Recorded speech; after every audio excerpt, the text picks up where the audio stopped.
Hey guys, it's good to see you. I'm really excited to be here. I have a special,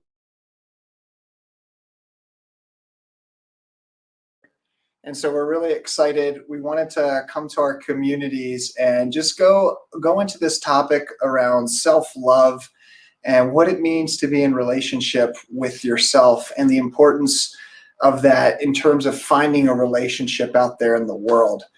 I think right now, given everything that's happening with the virus and people worrying and being concerned, I think a lot of relational patterns are coming up for a lot of people. And so Marley and I really just wanted to take out the time to really go into what it means to be in relationship with yourself, how important that is, and then how that reflects back to you from the world. So I don't know, Marley, where do you want to start with this? I was thinking that we kind of just started talking about our experiences in relationship and how I know for me, as I've gone deeper into my own journey, the better I treat myself and the more I learn to treat myself in a way that honors my time, my energy, that kind of gets reflected back to me from the outside world. Yeah, I definitely agree with that. I think you have to show up in your life. If you allow yourself to be invisible in certain areas of your life, it just starts to mirror itself into more and more areas. Yeah, it's cool that you say that. I love that because we all have unconscious parts of ourselves. Like that's like what it means to be a human being. Like we have shadow aspects of us, parts that we don't want to show other people, parts that we have shame and guilt around. And I know for me, the awakening process, which for me started back in 2012, and I know for you it was a similar time frame. Mm-hmm. I know for me, when I really opened up into my shadow and the psyche and all that started coming forward, it was like as I opened up into that darkness, I would get reflections back from certain people that would reflect back to me those unintegrated things that I was still trying to figure out in my psyche. Mm-hmm. And then the awakening journey has just been all those coming forward. And then lots of light bulb moments. Yeah, right.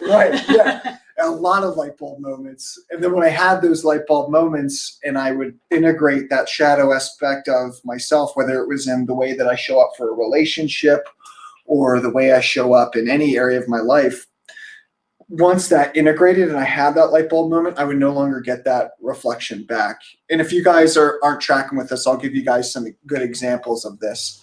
But I don't know, does that make sense to you? I mean, has that been your experience? Absolutely. How do you find that you narrow down exactly what's being reflected to you? Because sometimes, we can come in contact with people and they're, maybe the wound's the same, but their actions are different, yet they're still attracted to us. Or sometimes it's really hard to find the, nuance of exactly what's being reflected to you. So how do you? That's a great question. Okay. So I like this because in the coaching industry, like there's that prevailing belief that every single reflection you get is reflecting back to you something within you that you still have to work out. Mm-hmm. Right.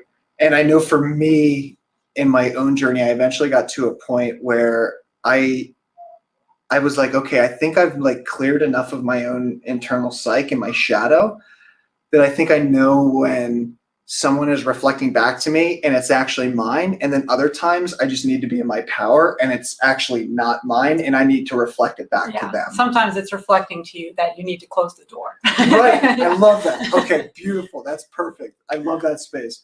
So have you seen in times in your life where someone has reflected back something to you and it hasn't been exactly like it wasn't a reflection for you to take in? Because I think there is some times where we need to take in those reflections and see, yep, this person is reflecting back a shadow part of myself that I need to integrate. But then if you always keep your door open, well, then you just start taking on everyone else's shit. And we both know that that's a horrible way of living. And then you get caught up in everyone else's stuff. Yeah. And that's so hard because, a lot of really great people struggle with self-love. And usually that's because of in childhood, either they were taught to be people pleasers or just taught to dumb down aspects of themselves. And that if they were good enough, then a person wouldn't be mad at them or a person, that they would be loved, basically, And so I think when you already are completely open and you're used to feeling other people's emotions and you are used to kind of seeing the gray area because you feel people's potential plus their struggles. So you have this kind of higher perspective of people. And so it becomes very easy to give them so many chances because you also feel their higher self and their perspective. And so it's really important when you're, you know, an empath and someone who is really loving and maybe does have some of those, you know, the background of people pleasing or what poor boundaries, to recognize that it doesn't matter as so much what the connection is, what you feel, or even what the potential is. It's how they're showing up now, you know? Right. And I'm still a big believer of like, you know, you don't have to shut somebody down. It's not like, you know, all or nothing, but there's definitely a need to take space when you know that more often than not, you feel uncomfortable or you feel dishonored in a relationship. Right, right. And guys, if you have any, hey, Anna, if you guys have any questions or thoughts or comments as we go throughout this conversation, please feel free to share them up there and we'll definitely answer some questions at the end of this. Marley, I really liked what you said about, you know, knowing when to take in a reflection and when to actually close yourself off, because we do get caught up in other people's stuff. Then that's those poor boundaries that you were just talking about. I found in my own life, and I want to ask you a question around this, but I've found in my own life that the better I got at knowing what was mine and what wasn't, like that was like my life got better and things got easier. But then there was also a component of communication skills there as well too. Because I think sometimes we might even be in our power and know that, okay, this reflection or this projection that I'm getting from another human being, it's not necessarily mine, but we might not actually have the full trust in ourselves to speak to that. Yeah. And I love this, you know, and I've been teaching in this relationship series. For anyone who's been tracking the relationship series, I've been speaking about how to draw boundaries with their voice. And so many people in the world, and this was me, walk around with walls up over our hearts. And there's, I would say, I mean, I can't say this for sure, but if I had to take a guess, I think like 80 to 85% of all human beings have walls around their hearts because they don't actually trust to use their voice to draw boundaries because they might just not know how to. And like, so I want to get your perspective on that of, because that was a big recent realization that I had even just within the last year and a half where, oh, I had these walls up over my heart because I didn't trust my own voice to draw boundaries with people. And what do you, I mean, I know you just asked me a question, but I know, especially for people watching on my channel, I have two questions for you. One, what do you do? How do you suggest people remove walls from their heart? Right. So the first thing, walls will naturally fall away when we trust our voice, because that's what the voice is used for. You know how you were saying earlier, you don't want to let every projection in, obviously, and so that's what the voice does. Like the voice is a means for us to manage our boundaries. It's a means for people to come closer to us, to come further away from us. Like our voice is used to modulate that. Like, hey, don't come any closer. You can stay out there. But what a lot of individuals just have never been taught, either because of the families that they grew up in, or because of because society really doesn't teach us to use our voice. We're actually told to give our power away very early and listen to the voice of others. We don't really know how to modulate those boundaries with our voice. So what we do instead unconsciously is just put these big walls up over our heart and say, well, it's like the unconscious says to itself, I don't trust myself to, modulate how much I allow people in or how much I allow them, how close they can come to me. So we just put these walls up and it's like we keep everyone at an arm's length. And this is done unconsciously, energetically all the time. Yeah. And also, I think there's a huge issue with sometimes we do speak our truth, but then we're afraid of the consequences of actually holding the boundary. So if someone doesn't honor that, then we're willing to compromise. And truthfully, the biggest thing about self-love is you have to be willing to be uncomfortable, because that is what reveals, the wounds, the deep wounds. Right, It's when you actually are like, okay, I'm going to set this boundary, and if this person can't honor it, I'm going to sort through those emotions I feel, whether it be abandonment and self-worth issues or whatever. That's where the real healing begins, because the hugest part of, self-love is self-acceptance, and accepting everything that's happened to you, your part in everything that's happened to you, your strengths, your weaknesses, your light, your shadow. And when you actually spend time doing that work, and once you release yourself from judgment, it's so much easier for you to release judgment on other people. Because often when we're wounded, we set boundaries based off our own inner lack. So we could be feeling, like, oh, they're not being loving enough to me, but in reality, our own cup has this hole. So someone could be giving to us in a reasonable way, but we want them to be giving to us in a codependent way, or filling something that no one's ever been able to touch and we've never been able to heal. And so it's really important to, it's much easier to set healthy boundaries once you've become receptive to love coming in from lots of areas, loving yourself, good friendships, a close connection with source. Then you're not heavily reliant on one person to meet all your needs. Because sometimes we can have a little bit of a skewed vision on what a healthy relationship actually is if we haven't started doing any inner work. I love that. Yeah. This isn't something that we're necessarily really taught in society either. Like I was just speaking to the channel earlier. We're taught science. Hey, Tracy. Hey, Mandy. We're taught science. We're taught technology. We're taught engineering, math, like STEM, and like the government programs, they pump so much into STEM, but they don't even teach us cool geometry, like sacred geometry. No, they teach us regular geometry. Right. That would be awesome if they taught us cool, say like tetrahedrons and all of that stuff. That would be great. Torus, come on. Right. Like there's so many, you can take this so many more directions. But yeah, it's amazing to me how much lack of focus we place upon emotional intelligence and relationship. And I read this this study done. It was done by Harvard University. I've quoted it a couple times in the videos recently. This study surveyed 764 men over the course of 75 plus years. And they did blood tests, they did interviews on a daily basis. And what they found was that over those course of 75 years, all these men had, and this was starting back in the 1920s, which is why I think they didn't have any women, part of it because there was still that whole fiasco. So women were still learning to get their rights. And like men still had to ask their husband what the doctor said. Right, exactly. Yeah, it's just ridiculous. So that's why the study is that way. I just wanted to normalize that. What kind of studies are you? Hey, I'm just the messenger. And really what they found was that human happiness and well-being comes down to the quality of your relationships and how much you feel connected to the social community. And it had nothing to do with how much money you were making, social status, things like that. And they had guys who had gone up, who had become really rich, who some achieved fame, others became, like drug addicts, others became just normal everyday men.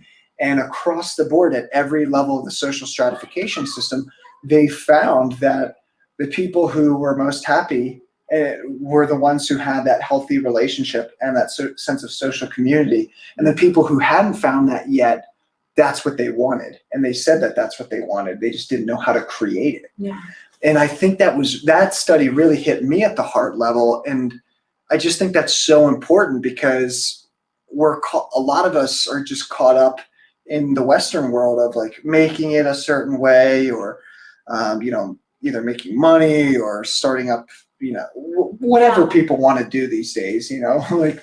Yeah, people get hyper focused on how they appear to the world rather than who they're being in the world and who they're being in their relationships, and so relationships tend to be, in our society especially, extremely competitive. Like, it's not about love. It's not about the heart chakra. It's often coming from the solar plexus. It's very competitive. So, you might feel like, somebody's using you. Meanwhile, they've told you up front, like, I don't want a relationship. And actually, you know, if you're over giving to that person or changing yourself for that person, you are also trying to manipulate in a way, because you're coming from your solar plexus to try to control the situation and get fuel the way you need it, you know. And but I know you were saying earlier, you were talking about you know, toxic masculinity, and how, you know, it's almost like that conqueror thing, like the more. Yeah, absolutely. Well, I think in relationships in the West, where kind of men are really conditioned, and I mean, this was my own conditioning, and this isn't all men. Obviously, I have a lot of friends who aren't in this space, but when I grew up, it seemed like the area that I grew up in, the influences I had, it was mostly just like, you got to be a certain way, drive everything forward, make everything happen, prove yourself. It was all about proving a performance instead of just in pleasure and being in your own power. And so that energy really drove a lot of my own life. And it kind of got to a point where I was like, something isn't right. Like, I don't feel happy. I'm still accomplishing more on the outside, but I'm not at that level of content that I'd like to be at. And there was a really big shift eventually where I recognized, oh, it's because I'm coming from that proving and that performing energy, which is that, you know, usual dominant masculine energy. And there's definitely a time and place for that. But a lot of men, their self-worth and their egos solely rely on their ability to perform. And that's not healthy at all. And that's you can't have a good, healthy relationship at all if you're trying to prove to another person that, oh, I'm a good father, or I want to be a good provider, and there's nothing wrong with those things. I think when you're diminishing a huge part of yourself to stay in a relationship or to keep a certain front, you're really not doing anybody any favors. Because first off, we're here for our soul's evolution. Like, you know, this is just like running through a stop sign in the midst of our eternal journey, you know? And like, there are important lessons to learn. And I think sometimes people just get afraid of like what their family would think or their children would think, you know, but they end up kind of giving up and sacrificing so much of, you know, what they could be exploring in this. Right. I love that. Yeah. I think it's not getting caught up in the roles maybe, and being more open to viewing your life and your relationships as an exploration. And like, that was, you know, we've been doing a lot of interviews for this relationship series, Laura and I, and we had one woman on who was just awesome, Susan Winters. And yeah. Did you see that interview? I didn't see that one, but I've seen some of her stuff. She's really good. Yeah. And she really had a great point. She said, you know, relationships are supposed to be like this, like you can come together and then you can give each other space and explore different areas and then ebb and flow. And there's no like, I have to prove to you that I'm this way or that way, because then the relationship starts to feel heavy, and then unconscious resentment can creep in because we're expecting that person to be a certain way, and we think that they're expecting for us to show up a certain way. And like, that's not light. That's not a fun energy to be in. And it's not a healthy way to create a relationship. But what I loved about Susan's form of relationship that I think matches what the millennials, our generation, are really looking for, but also I'm an Xennial. You're an Xennial? Yeah. What's that? It's between Gen X and so thanks for that. Xennial. Correct me. Marley is an Xennial. So, but what I found really fascinating about that was it's almost like you can make an agreement with another human being about how you want the relationship to function. And that agreement can be anything from, yes, like till death to us part, which sounds like a horrible agreement and sounds like exhausting, like till death to us part. What do you prefer, like for eternity? Yeah, exactly. Like blood oath? Yeah. Just give me your soul.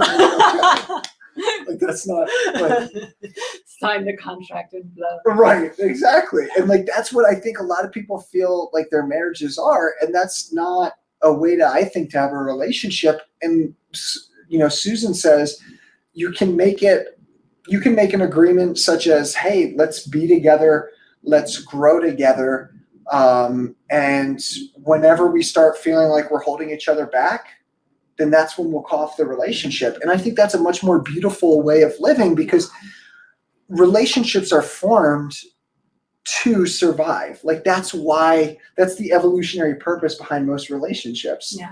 But I know even as you say that, like that's scary.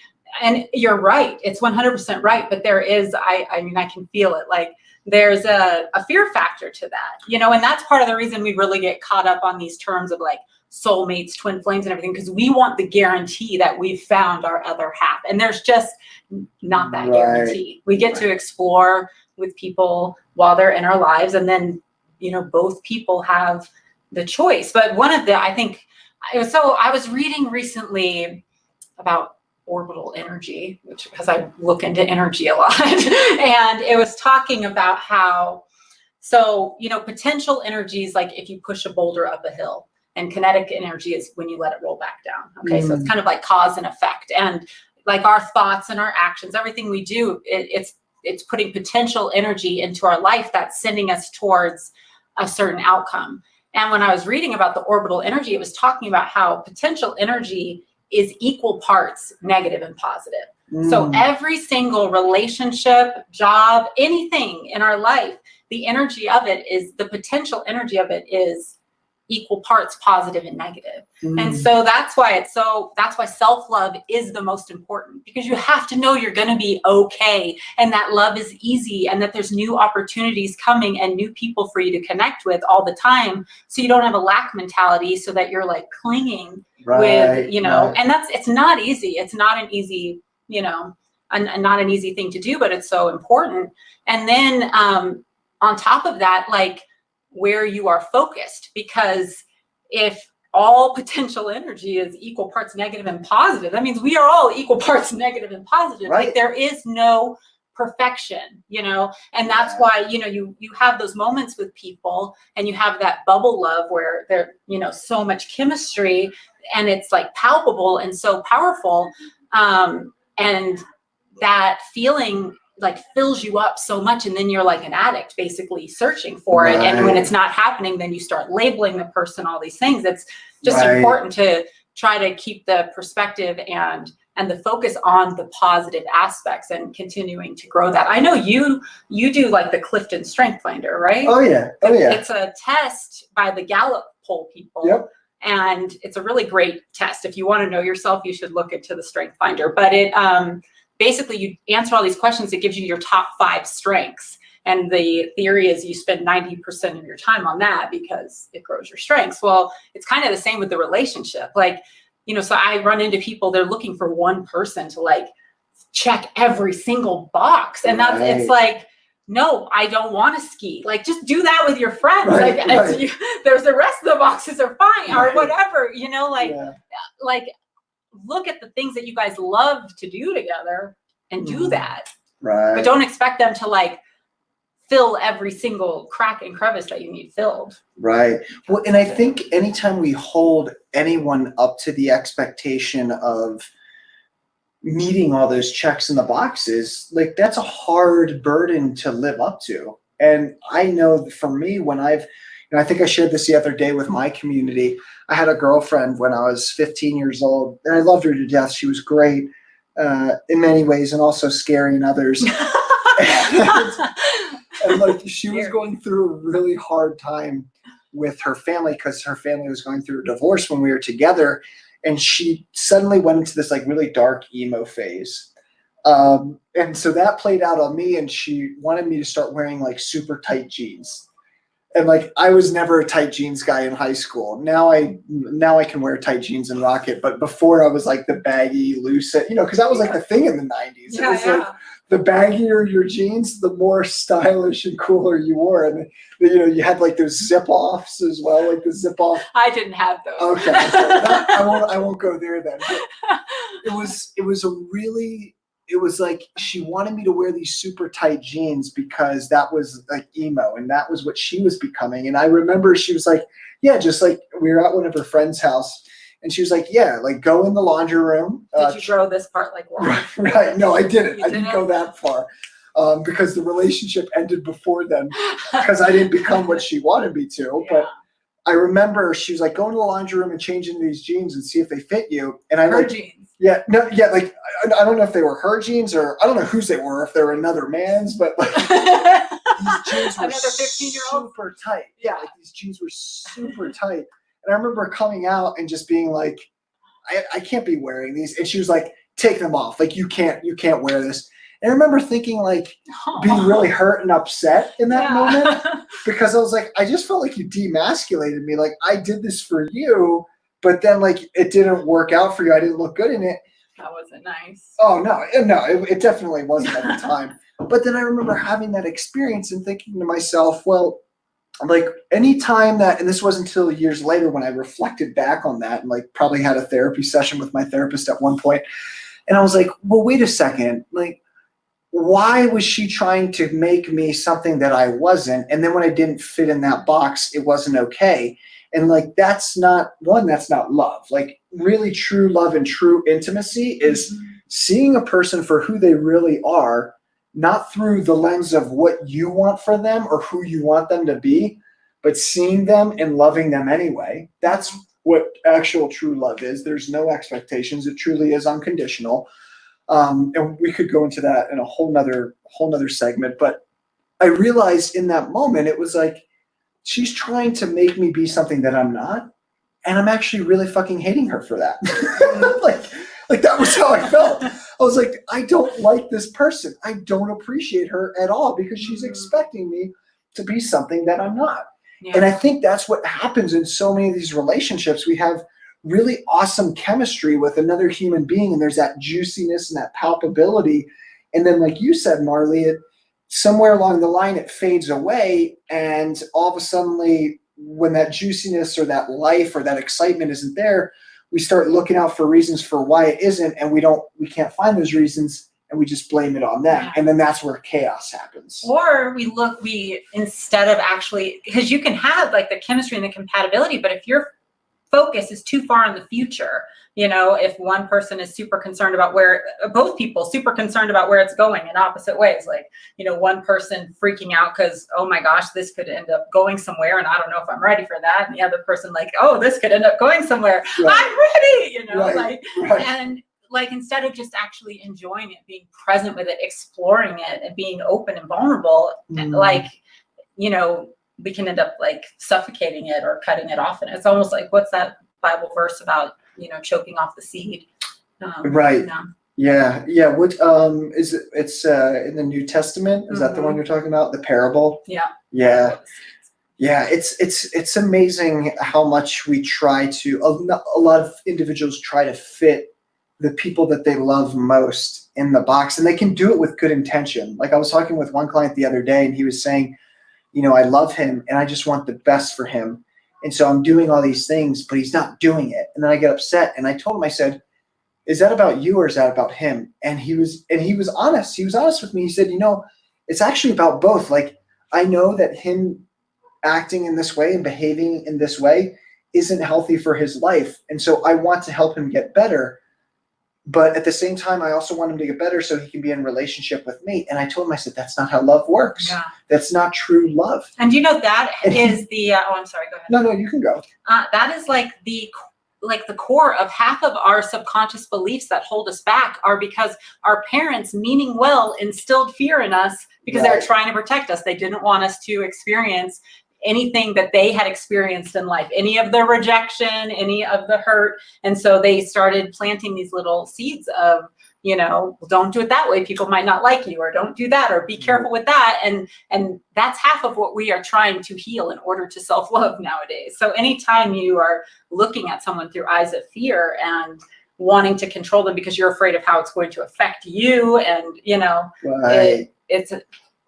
it doesn't have the outcome you're hoping for. Yeah, it doesn't work out. Yeah. And I think that's one of the important things to recognize is when we try to create other individuals to how we want them to be, even if we really genuinely think it's in their best interest, and if it is in their best interest, because sometimes it may be, they're still not going to appreciate us, because on some deeper subconscious level, the heart is going to feel that this person isn't accepting me for who I really am. And anytime that we're not really accepted for who we are, what usually happens is we start feeling resentful. Yeah. Yeah. Well, and it's, the thing is, most people already know what they need to work on. They don't need, it's a lower vibrational thing. If you're coming from fear, giving them guilt and shame, even if you're doing it lovingly, it's not going to actually even give the energy boost and the inspiration for somebody. Like, you know, so it's so important to actually truly love them for where they're at. And, you know, obviously encourage them. Of course, we want to be with people who are healthy. It's good to be challenged. Like, we should never be like completely closed off to being challenged by people we're in a relationship with, because you're going to get an honest feedback, someone who fully knows you and knows what you really want, you know. But if you're coming from, I think it's more important to come from a place of neutrality and willingness and acceptance and love, than any sort of guilt or shame, you know, based. Right.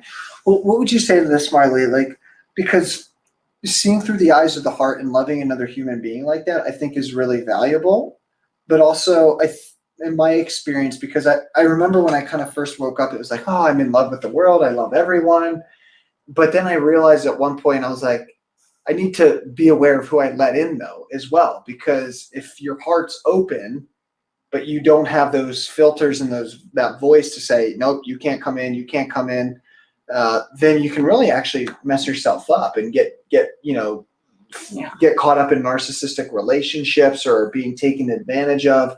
And I know I've had that happen, and it wasn't until I learned, oh, wow, yes, it's great to have this love for everyone, but at the same time, it's even greater to have love for myself. And yeah, because the feeling afterwards is just so not worth it. Right. Yeah. Right. Totally. So I think that's really important to recognize as well, too, is, you know, yes, we can be in this loving space where we feel close to another person, where we see them outside of our own desires and wants and needs.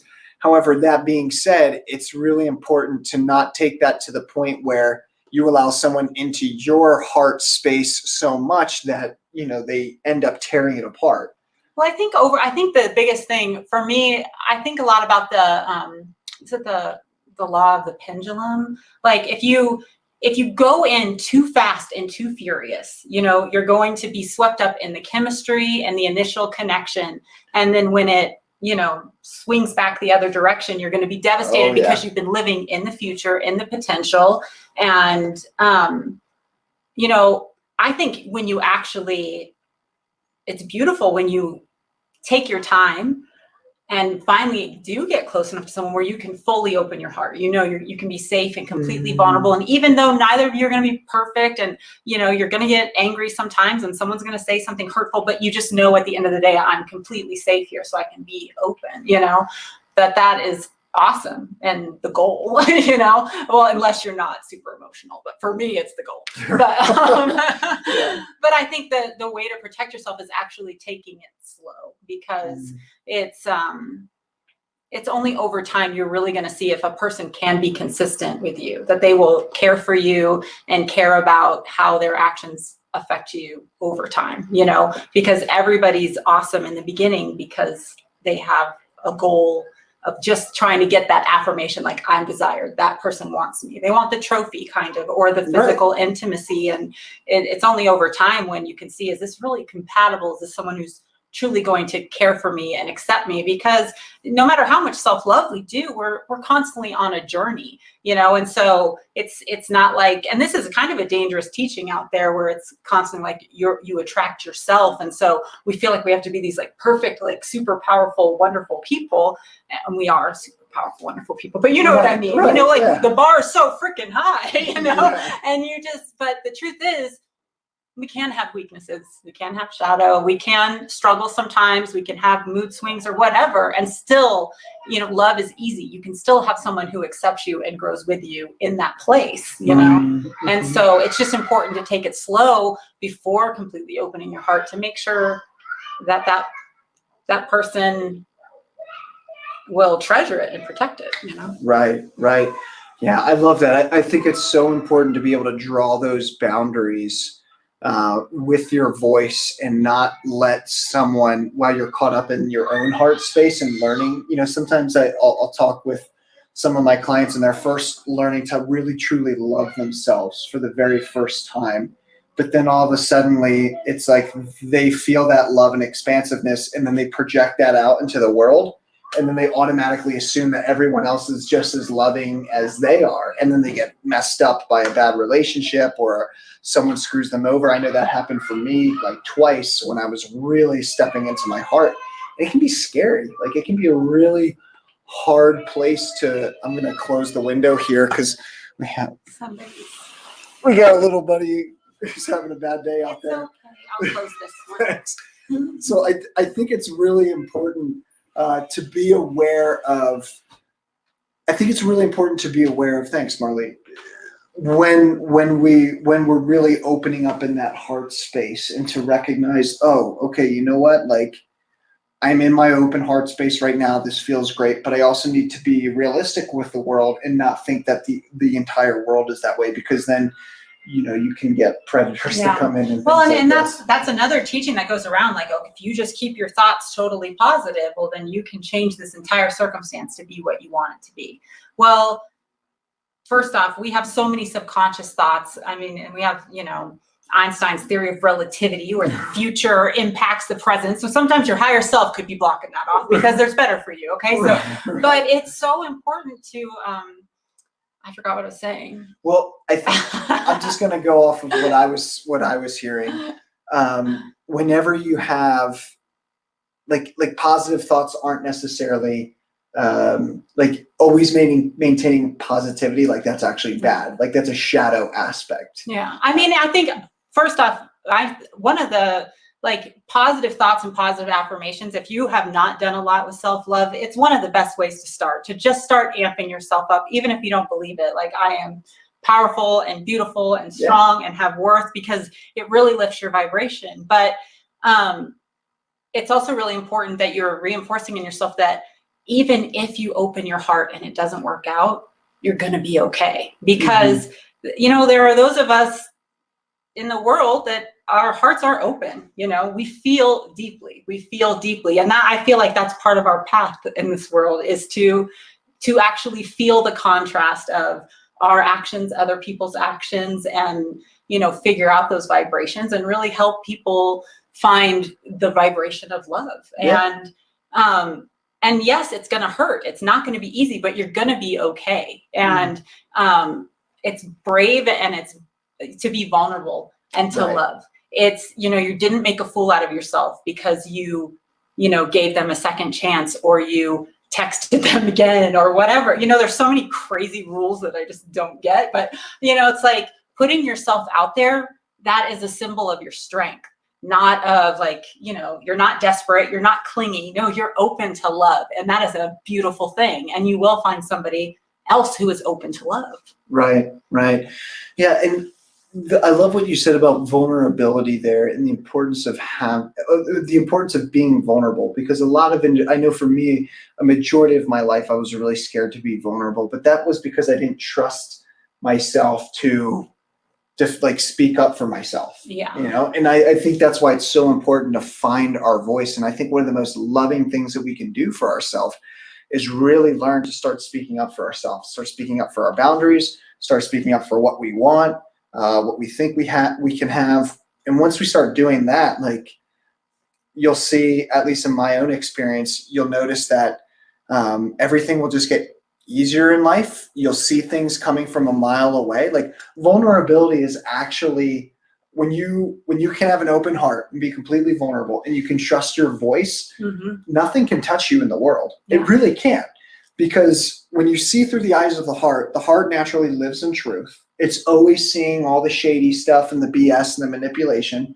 And then when you use your voice, it's like you're going to speak and like, no, you can't come in here. And so what people don't realize is, yes, being vulnerable is important, but having your voice, having your heart chakra matched with your throat chakra is the best thing that you can do. And you can be as vulnerable as you want when you trust your voice and when you trust yourself to speak up for yourself, because then no one can come in. You can see it from a mile away. Yeah. I was talking to a client the other day, and they were talking to me about this business deal, and they were really worried about this other person, like they weren't sure if they were trustworthy or not. And so I asked them, I said, did you speak about that? And they were like, well, no, I didn't want the deal to go wrong or make it look bad. And I said, well, what happens if you spoke your truth and said, look, I don't know if I trust you. What happens if you say that?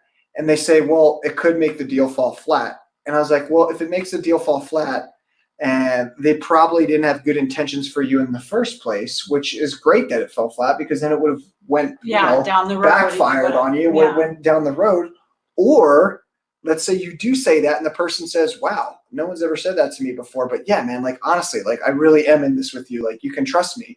Then you get that guarantee and that reassurance that your heart actually needs to move forward. Yeah. So I think it's really important and powerful to recognize that when we learn to trust our voice, our heart can even open up more, but we have to develop that. And we're really not taught that in our society. And the throat chakra is what connects, your head to your heart. And so, and sometimes I think before you can even start setting boundaries, one of the things that's so important is that you start observing your feelings, okay? Because sometimes when your feelings are overwhelmingly negative, they are showing you that your thoughts aren't true, okay? Yeah. And then other times, like you're feeling certain things in your intuition, or you're noticing that a certain situation is constantly making you feel anxious or drained. It's important to, feel those feelings, observe them, so is this something that's my responsibility? Like, is this because I have a wound and I want that person to fix it, but really that's codependency? Right. Or is this a boundary I need to set because, I am energetically, this person doing this to me over and over brings me down, or the consequences long term are too costly, Right. So for setting boundaries, it's good to actually, I think I don't always live by this, but it's a goal, but like a 24-hour thing, so that you're not just reacting in the moment, but you're actually like processing it. Because the truth is, anytime anything kind of resonates with you and makes you feel a negative emotion, I mean, it's making you feel a negative emotion because there's still there's something that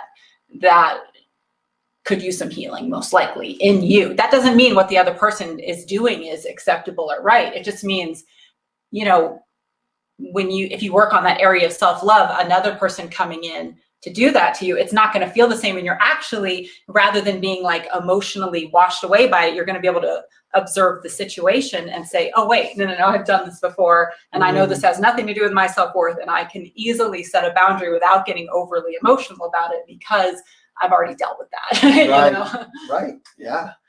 Marley, I want to, and guys, if you guys actually have any questions or thoughts, feel free to share them, and we'll get to the questions at the end of this. Marley and I will take some questions and we'll answer them. So if you guys start having questions come up, please go ahead and ask them, and we'll start getting to them. I want to kind of go a little bit more towards what we titled this, and how the importance of self-love, because we've been working towards that the whole time. I think it was important that we had to clear all the stuff out and then actually get there. What do you think when you show that self-love? First off, what do you think self-love is? Like what actually is that? Because we hear this all the time in the coaching industry and the spiritual communities, where it's like, well, just be loving to yourself, or just have self-love. And then like it almost gets like to a point where I'm like, I'm like tired of hearing it. Yeah. And I know I was tired of hearing it, because I was like, okay, well, yeah, that sounds all great and dandy, but right now I'm pissed. And, but this hurts. So but that's this not hurts, making like, it better. It's not making it better. So like, what does that actually look like in real time? And you can maybe share your experience, maybe experiences with your clients. I know the first time I ever experienced true self-love, not like, oh, I'm getting praise, so yay me, not that kind, but like true self-love, was during like my dark night of the soul. I went through an incredibly difficult experience where, to me, I felt like I had lost everything, and I didn't really have a will to live. I didn't have, money, belongings, like nothing. Oh, I've been there. Yeah, it was just extremely, extremely dark, and I would have so much anxiety every night. And I started working on my vibration and meditating. And one of the first things I heard when I was like listening to some binaural beats, I heard it clearly. It was, right now, in this moment, you have worth.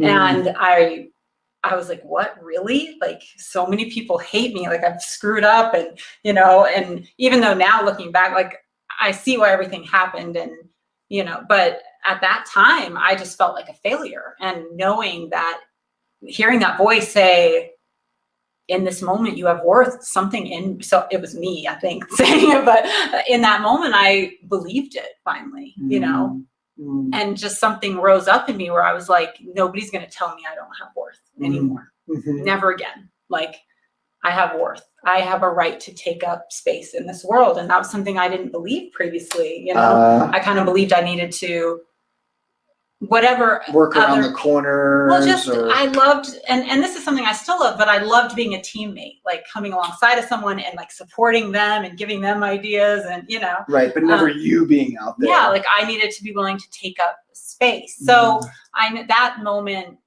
was like my first moment where I was like, oh, this is what it means to love myself, you know? Right. Yeah. Wow. Yeah. What did you notice shift in your experience when you had that realization or you had that thought? Did you notice an immediate shift in the reflection you got back? Yeah, it was like I wasn't competitive anymore.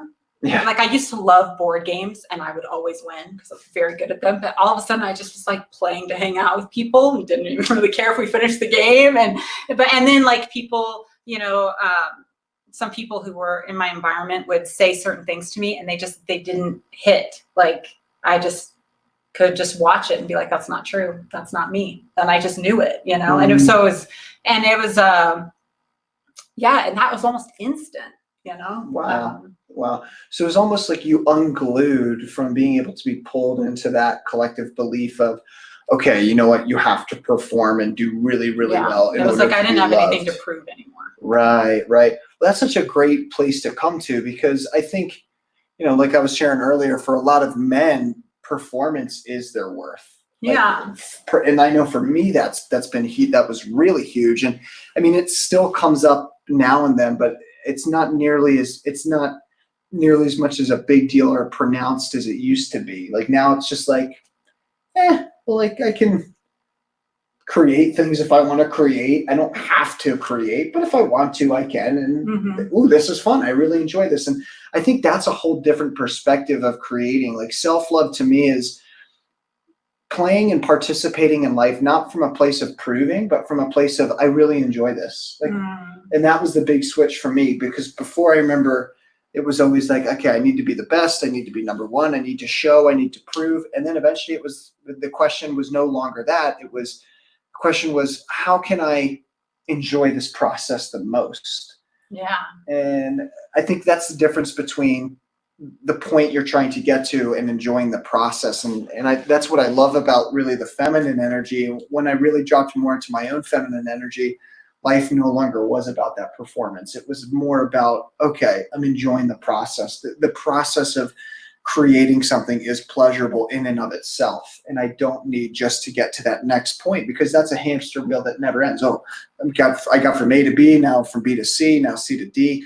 So really and that masculine energy loves to be able to check things off the list, zero things out. Oh, I love it. I still, yeah, absolutely. I still like love being able to quantify and be like, done, it feels good.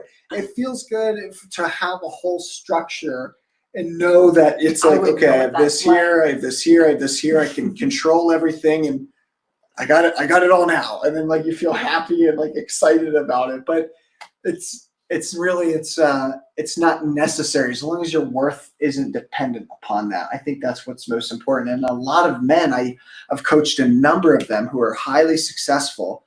That's where their worth was going to for a majority of their life. It was always, I'm a social emotional object. Either I'm getting approval from society and that's what gives me love, or I'm getting emotional approval from a family member, a spouse, a significant other, and that's my worth. And it's really scary, I think, for a lot of individuals to fall into that space at first, because usually what I see happen is it's almost like people are like, wait, you don't care anymore? And it's like, it's not that I don't care. It's just I care more about my own internal well-being than what I'm appearing to be. It's the difference between falling in love with the image of who people think you are, or who you think yourself to be, and actually really falling in love with yourself. Yeah. And I think that's really important to understand is so many, and I'm still guilty. I can still get caught up in this sometimes where it's letting go of who you think you have to be or who you think you are and actually being in love with who you are. And that's the shadow work. It's like, oh my God, I have all this shadow shit that's not fun or enjoyable and it's messy and it's sticky. And like we use that image of who we think we want to be or who we should be. Or who we should be. Or I should have this done by now, figured out. Right. And all that other stuff when it's like, well, no, what if you just were who you're with right now and accepted that? Yeah, my favorite Jared Boll quote is, "It's okay to be fucked up." Yeah, it's a great quote. It's a great quote. Trademark transformational coaching. I was just going to say TM. Trademark transformational coaching. It's okay to be fucked up. Because like we spend so much time and energy trying to cover up those things that we don't think are the pretty parts. And yeah, they might not be pretty, but that's what it means to be like human. Like they don't have Snapchat filters for our personality, unfortunately. Right. Exactly. So it's really, I think, important to come into that space. Like for me, that's what self-love actually is. It's being in love with what's coming up moment to moment for you and your being and not judging it and not being in love with the image of who you think you need to be or who you've been told you should be. Yeah. And so many individuals in the world are living into those images of who they've been taught to be by their significant other, by society, by their family. And it's like you look at that is changing though. I mean, that's part of this mass awakening. It is still ingrained in our society, but I see people who I just never would have expected to start to open up and be more vulnerable. Like you're seeing it happen and you're seeing people accept it, you know, and it's so important for the evolution of our society, you know, absolutely. To get away. And the thing is, the problem, like if you're judging yourself really harshly and you're constantly looking for like, who's better than you, well, then the other side of that is you're looking for people who are worse than you so that you feel better. You know, it's that better than or worse than. So the more you can accept yourself and accept others. And one way, like one practice for self-love, I did this a while ago for like 3 days straight. What's that? Ho'oponopono? Oh yeah, Ho'opono. Yeah. Something like that. H-O-P-O-O-N. Yeah. There's a lot of It's I love you. I'm sorry. Please forgive me. Thank you. Or you can just say, I'm not that. But as I would go through my day, if I was scrolling on Instagram or talking to someone, or, you know, I just started to take notice judgment, like when I was placing negative judgments on people, because when you see you're placing negative judgments, it's really revealing where you're lacking love and confidence in yourself. So if I saw like, even if it was just like, oh, I don't like that, you know, YouTuber that much, I would just be like, that's not me. I love you. I'm sorry. Please forgive me. Thank you. And I said it like 50 times a day, like for 3 days. But it cleared out so much negative energy because the thing, you know, it's like, if we feel like we have to judge other people because we're just to bypass dealing with something in ourselves, we're kind of putting an energy out to the universe. It's like, you could be like, oh, that guy thinks he's so cool because he has that car. Well, the energy going out is you don't want a cool car because only douchebags have good cars or whatever, you know? Right. And I love that you brought this point up because I see that with money. I see that with relationship where it's like, oh, if that person's with a really good looking person, they must be, you know, what's the word? Into bodies? No, there's nothing wrong with it. Into bodies, yeah. That's not the right term. TM. It would be materialistic, like they just care about the image or something like that. And I remember I used to look at guys like that where they'd be driving like a really nice car, something like that, and I'd be like, man, that guy probably doesn't have, you know, like internal values, or he's probably not deep. And then I met some of these guys who were like super rich and way deeper than me, and I was like shit, I gotta learn something here. Like these guys are super rich and they're awesome and they're like really amazing human beings. Like I didn't know that was possible. And it can be for any area of our life, whether it's wealth, whether it's relationship. And it's like there's so many judgments that we place upon vain. Thank you, Paradoxical says vain. That's exactly what I was looking for. Vain. Yeah, that's better than right. You might think like a person's really vain when they want those external things, but that's also a part of our spiritual existence as well too. It's like balancing the material. right. Yeah, like Yeah. balancing the material with the The spiritual. human experience. Yeah. It's to explore all of this. Like, you really get to explore whatever you want to explore. There is no judgment. So like, the best way to free yourself to explore whatever you want to explore is just stop judging other people so harshly, because then it'll help release the fear. I love it. Yeah. That's exactly it. Beautiful. Well, do you want to go into some questions, Marley? I think Sure. that would be good. Guys, what questions do you have for us? I'm going to bring up some questions here. What questions do you guys have? Let's see what we got. So, let's see. Got some funny comments. All right. So we're going to bring up Quantum LL8's question here. She says, I like information on Astro Sex. Does everyone have this, or only someone who has a deep connection with? Okay, great. So this is a pretty intense question. Anything that happens, there's different realms. There's the astral realm, the etheric realm. We all know of these different realms. Anything that happens in the astral, it's just a potential to come down into the physical. That's all it's really at. Mm-hmm. So if you're having trouble, I would rather ask another question to this, but if you're feeling like you're connecting with someone at the sexual level in that astral realm, my question to you would be, are you repressing a desire from yourself with them, like to connect with them? Maybe you want to connect with them physically, sexually, emotionally. Like, the astral realm is pretty much where all of our desires, our repressions, all that stuff goes there. Yeah. And so if something is in the astral and you're sensing it, it might be a deeper desire that you're having that you might not want to own up to. And that's, or it's one you're obsessing over. Like, that happens with a lot of people too. Like, you get to choose your experience, but if you can't connect with that person in the 3D for some reason, you can experience it in the 4D, because you kind of get to experience whatever you want there. Right. Yeah. Yeah, exactly. And you can experience whatever you want in the physical. It just might take a little bit longer to come down, but I love that. That's a great point. Beautiful. Let's go to some other questions here. I don't think I started asking questions yet. Okay, I'm going to go all the way to the bottom. Okay, here we go.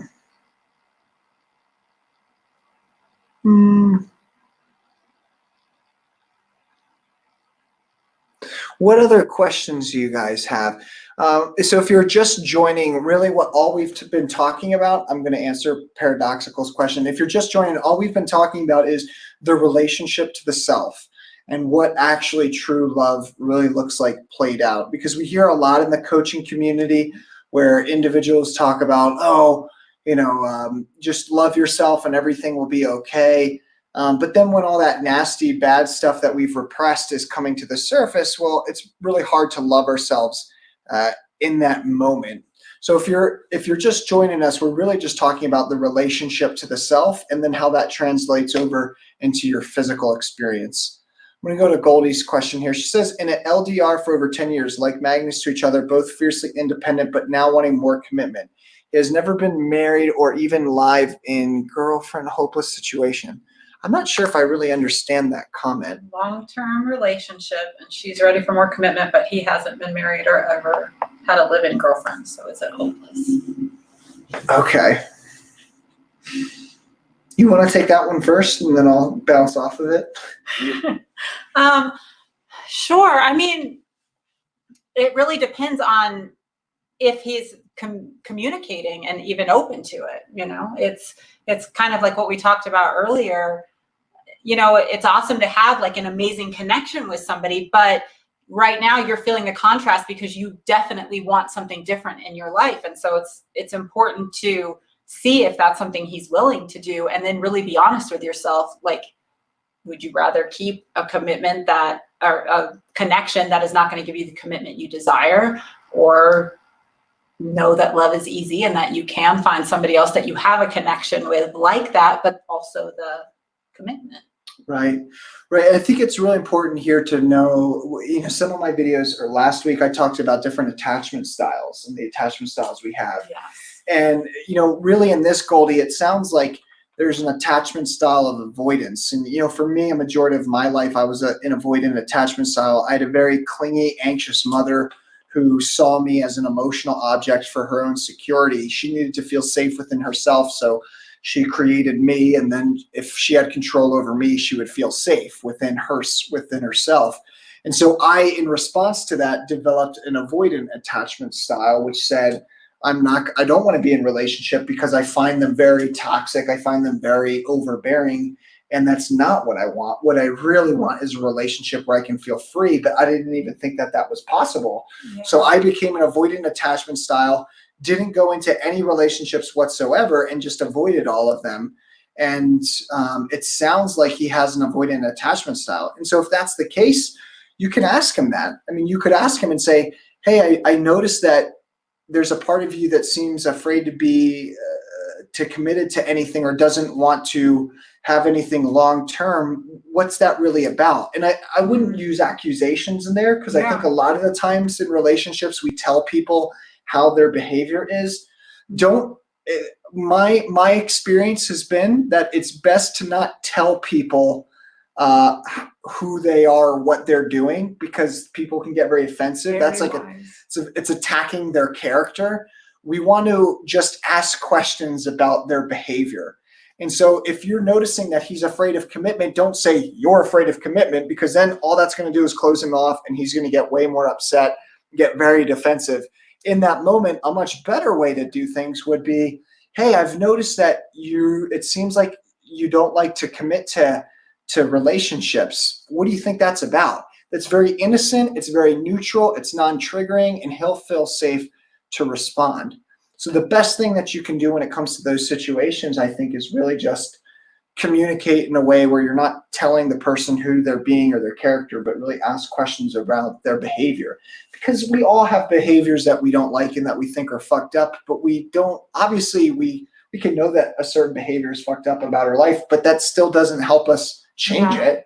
And so when you just have another a person point out to you, like, you're this way, it can be even more frustrating. I also heard it's really, and I've tried it, and it's actually really works. Like that, sometimes it's really important to help a man get out of his head and ask them how they're feeling about something. Like, how does it make you feel, like the thought of this? And so that they can actually talk from a feeling space instead of a mind space. Yeah. I love that. Yeah, I think that's great. That's really important. Yeah, because men get caught up in their mind. I think some women do too. Oh, we all. Yeah, I think everyone gets caught up in their mind. But I mean, but that, I think it's more so for if there's a, because a lot of times, I mean, men have to repress emotions so much because they're supposed to show up and do this, and Right. so they can get a blocked throat chakra because they're not truly stating their truth a lot of the time. So to be able to pull that energy down and actually say what they're really feeling without feeling weak or judged is really valuable for men. Mm-hmm. Beautiful. And I think their relationships with their significant others, with their family members, would be much healthier too if they spoke up. Mm-hmm. Yeah, beautiful. What other questions do you guys have for us? What other questions? I'm going to go to Ilian here. Hey, Ilian, it's good to see you. So it says, hi, you two. So I have close friends in my circle, almost all of them, who often vent on me that they don't know how to love themselves. So I'm guessing that the question there is, there's this part 2 here, how to teach them that, because I also need to make boundaries. Is it possible to teach them energetically? Great question. I love this. So if you have friends who need to be taught self-love, and that's an issue for them, the first thing is I'd be very aware of that, because who we hang around, we tend to become. And so I would be very keen to draw boundaries with them and try to, because people who don't know how to self-love, they always need to fill up on other people. And that can be really exhausting. So the first thing that I would just say is, if you have a lot of friends who you think who have issues with self-love, maybe draw some boundaries with them. Like be very keen to use your voice and speak up and let them know when they're taking too much. Because I get that that's a sense in the dynamic for you. And then the other aspect of this is, why do you have to teach them energetically? Why not just step up into your power and communicate to them with your voice? I mean, that's what, like, whenever I hear that word, I don't know if you see it this way, Marley, but whenever I hear that word energetically, it's almost like it's an avoidance of it's like, oh, I feel well, energy. It's clear like that you're a very giving person. So it's like you feel a burden actually by like leaving them on red or not responding. So, I mean, it just shows how loving you are, that you would still want to send energy even if somebody's draining you. But actually, one of the best ways you can teach them self-love is talk to them when it feels right to you and don't answer when it doesn't, because they're going to have to deal with those emotions and sort through them. It's not always your responsibility. And some of the times when you feel that like, oh, I just can't deal with that right now, that's actually like a big sign that no, because that's something they need to go through on their own. So just know that you're not abandoning them by like having that boundary and not having the energy right then. Because, you know, if you answer in the times that you do have the energy, you're actually going to be able to use your voice and, you know, the things you've learned and your empathy to really help them more, that rather than enabling them. Oh, I love that. Yeah. Yeah. Because enablement, that's not love. That's like, and a lot of people mix that up. They think if I enable this other human being to take from me whenever I want, that I'm being very loving, but that's actually not the case. It's more of like, no, you're exhausting yourself and you're enabling them to depend on other people. When the greatest love you can give to a person is allow them to be independent and empowered and empower them. Yeah, and it's actually a big sign too. A lot of times empaths and people pleasers, we will get in that place. We're actually not in receptive mode. The backs of our chakras are blocked and we actually are giving in order to get self-worth. So we like, you know, and that a lot of healers and empaths, like just, you know, people who really, they really do want to love people, but because they don't necessarily feel comfortable speaking up and saying their needs or, you know, being in the spotlight, they will give love in order to get self-validation. Right. Yep. That makes perfect sense. And it's not really necessarily a clean trade-off either. If we're trying to get validation through over giving, then. Yeah, because those people will come when they need something, and then and you won't hear from them till next time they need something. Right. You know? Exactly. Yeah. Beautiful. Great, guys. Well, we'll take time for one more question. One more question here. Oh, I like Jenny's question. Hey, Jenny, it's good to see you. Jenny says, I have problems letting others in. How can I learn to trust people? That's great. Well, I would say we talked about this earlier, learning to trust yourself, really. Like if you can't trust other people, what about yourself can you not trust? Yeah. And just, I mean, sometimes you just have to take the risk. I know it's really hard for me to trust people. I've gone through certain things and people I thought like would never like betray me.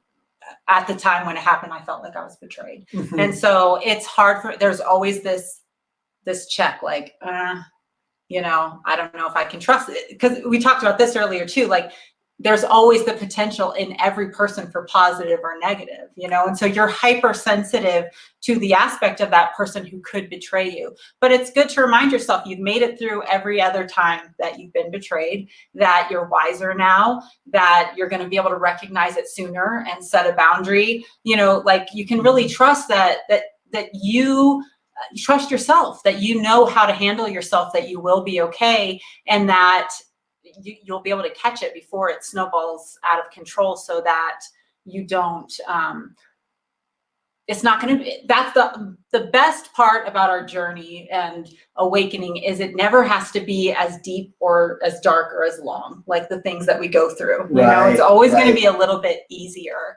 And the other thing we said earlier is it's important to recognize, like when you are healing from trauma, so it's going to be uncomfortable sometimes. It's not like you're just going to feel like, woohoo, okay, I let you in and everything's fine. Like we're always kind of waiting for that, like that thing that will give us the lift off that will make it okay. And sometimes we just have to do it even though it doesn't feel comfortable. So to set small goals of, you know, meeting new people, trying a new hobby, talking to somebody, you know, about things that you've been holding in, know that it's going to feel a little uncomfortable, know that you can do it at your own pace, but that would be my recommendation.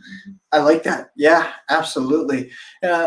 and I think that the point that I brought up earlier is, Jenny, once you trust to use your voice, you no longer have to worry about trusting people or not. Like once you trust yourself to speak up and use your own voice, suddenly this beautiful thing happens where you can let anyone in as close as you want to, and you can keep anyone as far out as you want to. And that's a really beautiful place to be, because you'll allow yourself to feel safe. Yeah. A lot of people don't feel safe in their body because they don't trust their voice to speak up for what it is that they really need or want from moment to moment. Yeah. And once you learn to trust your voice, it's no longer an issue of whether you can trust people or not, or let them in or not. It's really just an issue of, okay, I don't feel safe around this person right now, so I'm going to say that, hey, exactly. I don't really actually feel safe around you, and I don't trust you. And it's not all or nothing, you know. Right. It's like sometimes it's like you can maybe get close to somebody and then need your space. That's okay. It's not like you have to like open up and be like there all the time. You know, you can pull back when you need boundaries as well. Absolutely. Yeah. Beautiful. Well, thanks so much for joining us, you guys. And Marley, thanks for coming in and showing up and doing the live. It's really been great. Having me. Yeah, absolutely. Yeah, it's been a great time. I've really enjoyed this. Guys, if you're liking what I'm doing, so right now I'm doing a sacred relationship series, and this is running all the way from March till the end of June. So if you haven't yet, please check that out. Check out the link in the YouTube description box there, and you'll be able to sign up for the Sacred Relationship Series.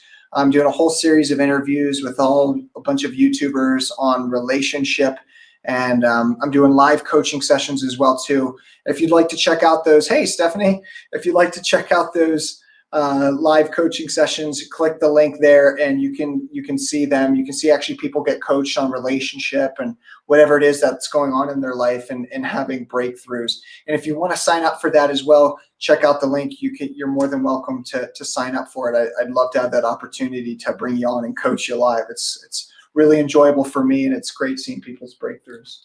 That's awesome. You got any announcements that you want to share, or? No. Okay. Check out my channel, Fun and Fire Intuitive. Nice. Beautiful. Beautiful. Thanks so much for joining us, you guys. I will see you all. I believe I have a live coaching session tomorrow and another interview tomorrow with Carlos Cavallo. So if you don't know who Carlos Cavallo is, he's a great relationship coach. I'll be doing that tomorrow at 7:30 p.m. Eastern time. So please feel free to join and check that out. Have a great day, everyone. We'll talk to you soon. Bye.